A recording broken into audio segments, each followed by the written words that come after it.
Hello hi எல்லாருக்கும் வணக்கங்க. பாருங்க, இன்றைக்கி நான் வந்து சென்னையில் இருக்கேன்.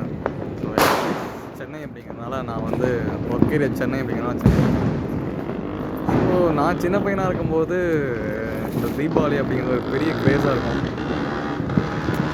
என்ன சொல்கிறது, எல்லா இடத்துலையும் ஜஸ்ட் பட்டாசு வெடிக்கணும், ட்ரெஸ் வாங்கணும், அந்த புது ட்ரெஸ் போடணும். அன்றைக்கி அந்த டே வந்து ரொம்ப ரொம்ப நல்லாயிருக்கும். என்ன சொல்கிறது, முந்தின நாள் அந்த எக்ஸைட்மெண்ட் கிடச்சிக்கிட்டே இருக்கும் நமக்கு. அது எப்படா அந்த தீபாவளி வரும், எப்படா அந்த வெடிய காலம் காலையில் எழுந்திரிச்சு எண்ணெய் தேய்ச்சி குளிச்சுட்டு அந்த எப்படா அந்த அந்த ட்ரெஸ்ஸை போட்டுக்கிட்டு புதுசு அந்த கிராக்கர்ஸ்லாம் வெடிக்க போகிறோம் அப்படிங்கிற ஒரு எக்ஸைட்மெண்ட் இருந்துகிட்டே இருக்கும். பட் ஒரு எனக்கு இப்போ ஏஜ் வந்து 29 ஆகிடுச்சு. இதெல்லாம் இப்போ வந்து எனக்கு இப்போ பட்டாசு வெடிக்கணும் அப்படின்னாவே வந்துட்டு நமக்கு ஏடா அது இது ஜஸ்ட்டு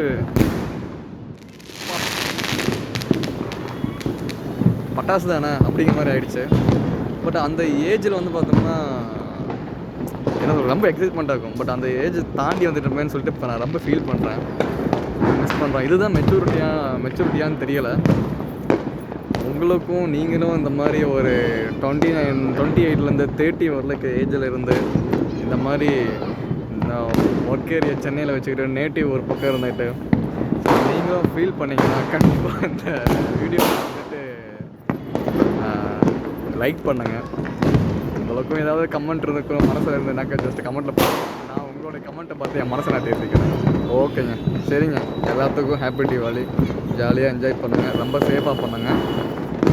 தீபாவளி அப்படின்ட்டு ரொம்ப ஸ்வீட் அண்ட் சேஃபாக போகட்டும். ரைட்டுங்க, பார்க்கலாம்.